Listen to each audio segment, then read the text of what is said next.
こんにちは、ジャーナリストの村山祐介です。私は今ポーランド東部のウクライナとの国境施設メディカにいます。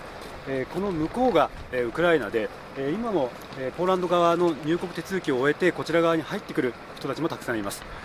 戦争が始まって数週間経った後に私はここに来たんですけれども、その時は歩いて国境を越えてくる避難民たちの、メインの玄関口の一つになっていまして、この通りの両側にですねスープを配ったりとか日用品を配ったりとか、あと SIM カードを手に入れることができるような場所、ありとあらゆる支援施設がずらっと並んでいました。前回ですね、オランダ、私の住んでいるオランダから、このポーランド国境までおよそ2000キロたどりながら、今、ヨーロッパ中を挙げて支援の物資とかお金とかボランティアが、東に向かって、で逆にウクライナから未曾有の難民が西に向かって出てくるという、その結節点がこのエリアだったんですけれども、1年経った今どうなっているのか、もう一度オランダからこの場所まで2000キロをたどって取材をしてきました。でその出発点としてどうしても会いたい人がいまして、ちょうどこの場所でロシア軍に包囲されていたウクライナ北部のチェルニヒウという場所から逃れてきて、ポーランドの敷地内に入った直後に出会ったウクライナ人の女性と息子2人、その家族が今オランダ北部に落ち着いたというような話を聞いてまして、まず彼女たちに会いに行くところから今回の取材を始めました。中世の街並みが残るオランダ北部の古都ズオレ、そこから車でおよそ20分の森の中に点在する宿泊施設で、ウクライナ避難民およそ150人が暮らしています。この2日前がリリアさんの誕生日。仲良くなったオランダ人家族が開いてくれたパーティーの飾り付けが残っていました。In our hearts, always. I work here as an assistant of a teacher in a Ukrainian class in a school where my younger son studies, and I really happy with this work because when we arrived, I was worried about everything, how to survive, what can I do, and I'm assistant to the Dutch teacher. She teaches them Dutch language and math and so on, and I can help her and translate because it is very hard to communicate with kids who cannot speak Dutch or English, and for teachers it is hard to understand them, and for kids also it is really hard to come to a foreign country with really hard language and so I could help, and I'm happy to help. たどたどしかった英語も驚くほど流暢になっていました。実は当時、突然の空爆のストレスで急性の喫音になっていたのだといいます。In my mom's basement, we were scared so much.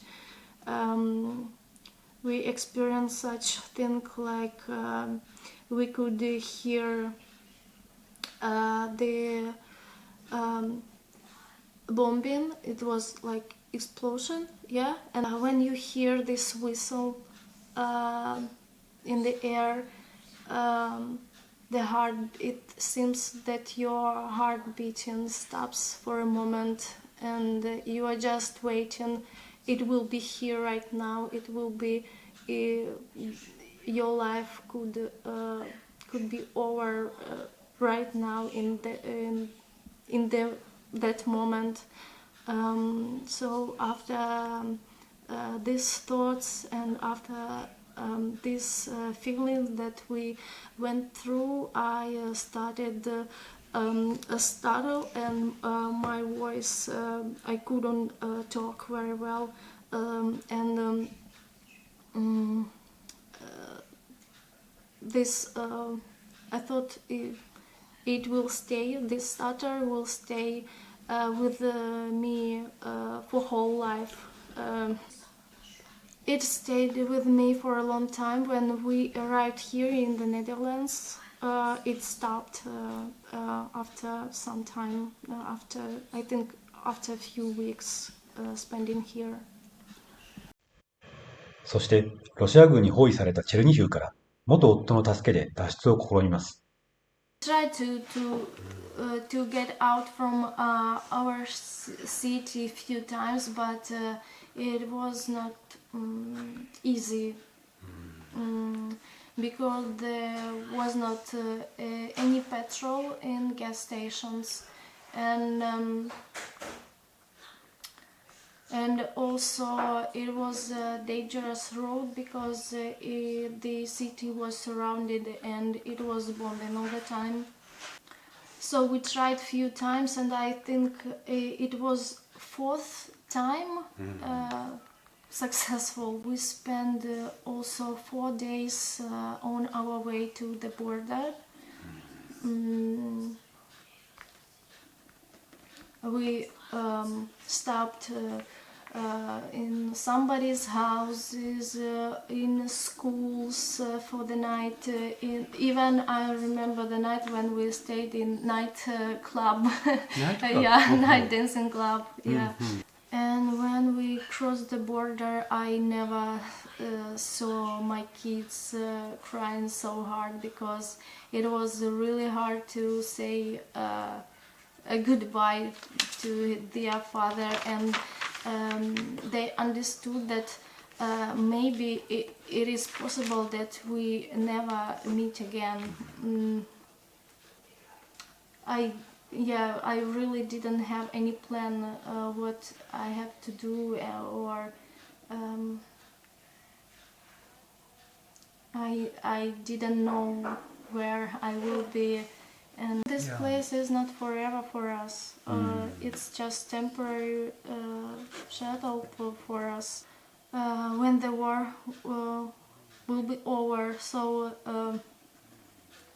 I don't know.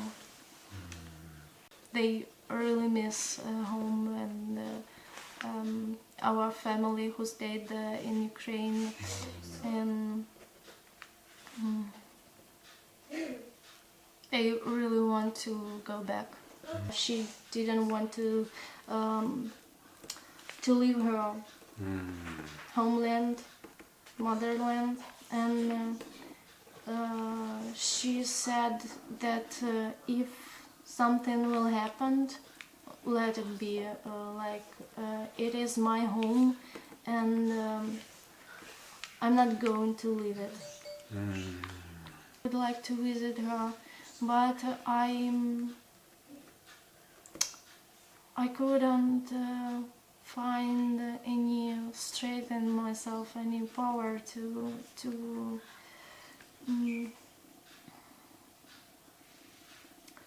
make first step. I think I don't know how to call it, but I have a really strong fear, because we went through many things that I don't want to happen again ever in my life. So the war is not over, so everything can happen in any place of Ukraine, in any time. 戦争前、リリアさんが通っていた英会話サークルのメンバーも散り散りになりました。その中に日本に逃れた女性がいることを私は Facebook で偶然知りました。Many of them are in different places of the world. Yulia, she's a very talented artist. She can paint very beautiful pictures. So she's in Japan right now, or no? Where is she now? Kyoto. Kyoto? Yeah, Kyoto is the Japanese traditional city. Wow! Yeah. ドイツを経由して2022年6月に来日したユリアさん。画家として展覧会を開いた彼女に会いに行きました。今すぐに自由になりたいという気持ちです。だからそんな破れた紐と破れた紙をもうこの鳥は自由に飛んでいる飛ぶようになりました。だからこれもウクライナに対して私の心からのお願いです。戦争の4ヶ月間前に結婚しました。車はなかったからすぐに避難することができません。私の夫は貯金で古い車を購入しました。ビネツィア中心を通った時、空港が爆破されました。その後で私たちは長く続く行列で巻き込まれました。その間、8列の車はブロックされ動きませんでした。その間は私たちの上の戦闘機が飛んでいました。空からいつでも撃たれる可能性があることを本当に理解しました。だから私はいつも祈ってしました。祈りを止めると何かが最悪の事態が起こっていると思いました。ハンガリーの国境に私たちは離れました。ハンガリーの国境で夫は兵役への召喚状を与えられました。私はただにさよなら抱きしめてさよなら言って、その後で召喚状を取ってウクライナに帰りました。もちろん私と一緒に国境を越えるのは無理だとよく理解していました。ドイツに逃れた後、憧れていた日本が避難民を受け入れていると知って申し込みました。日本の放送で、東日本大震災の被災者の話を聞いたことがありました。被災者は家を失って愛する人を失ってしまった人生をゼロから立てることができました。私はすごく感銘を受けました。その間は私は深いうつ病ありました。だからこの話は私に頑張ろうという気持ちに与えてくれました。私はそんな心の強さを持っている日本人様の僕を学びたくなりました。だから大抵一人で日本語を勉強しました。支援者の日本人男性らと語り部グループウクライニャンを結成して M1 グランプリに挑み、ナイスアマチュア賞を受賞したことでも話題になりました。実は戦争の体験の後で心から自由に笑うことができるかどうか分かりませんでした。でも多分もちろん漫才通じて私のストレスとか痛みを解消してくれました。オランダで喫音が治ったリリアさんと同じように、ユリアさんも京都の暮らしに馴染んでやっと作品の制作をできるようになりました。戦争が起きているウクライナで作品の作るのは私にとって難しいです。例えば私は京都だけでもう少し落ち着いてから作品するようになりました。でもウクライナでこれは本当に難しいです。日本で画家として自立を目指すユリアさん。頑張れば頑張るほど、ウクライナに残って兵士として戦う夫との生活が遠ざかるジレンマに直面しています。何年ぐらい、1年ぐらい、2年ぐらい、どうやって今私は分かりません。自分自身で、このいろいろな生活費とか自分どんなことに世話することができるのはとても大事です。だから私はずっとアーティストとして活動しています。戦争が終わって平和な状態になったらウクライナにいつかは帰りたいっていう思い。今わかりません。多分戦争が終わったらもう、アーティストのために仕事があるかどうかわかりません。ちょっと今将来のことを私にとってはっきりすることができないです。時々例えば私の夫はもうどうやって将来の計画を立てることできません。今ちょっと時々実は失ったものは簡単に戻りません。こ